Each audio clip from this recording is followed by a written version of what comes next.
اور اس نے ان سے کہا کہ تم تمام دنیا میں جا کر ساری خلق کے سامنے انجیل کی منادی کرو۔ جو ایمان لائے اور بپتسمہ لے وہ نجات پائے گا، اور جو ایمان نہ لائے وہ مجرم ٹھہرایا جائے گا۔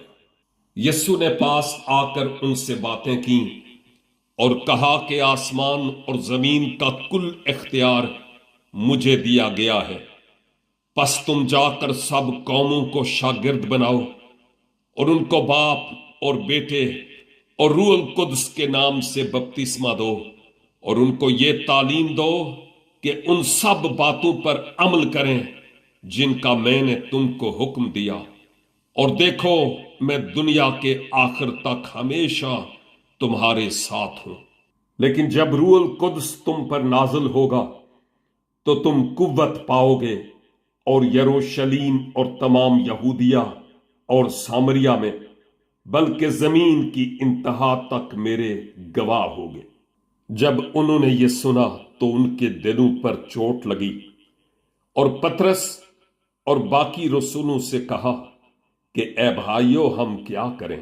پطرس نے ان سے کہا کہ توبہ کرو اور تم میں سے ہر ایک اپنے گناہوں کی معافی کے لیے یسوع مسیح کے نام پر بپتسمہ لے تو تم روح القدس انعام میں پاؤ گے، اس لیے کہ یہ وعدہ تم اور تمہاری اولاد اور ان سب دور کے لوگوں سے بھی ہے جن کو خداوند ہمارا خدا اپنے پاس بلائے گا۔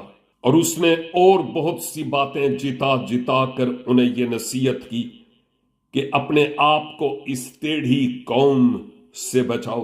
پس جن لوگوں نے اس کا کلام قبول کیا انہوں نے بپتسمہ لیا، اور اسی روز 3000 آدمیوں کے قریب ان میں مل گئے، اور یہ رسولوں سے تعلیم پانے اور رفاقت رکھنے میں اور روٹی توڑنے اور دعا کرنے میں مشغول رہے۔ Amen and amen. اور یہی وہ کام ہے جو خداوند نے ہر ایماندار کے سپرد کیا ہے۔ آئیے، یہ دن ہے جس میں ہم کام جتنا کر سکتے ہیں کریں۔ وہ رات نہیں آئی جب کوئی کام نہیں کر پائے گا۔ God bless you.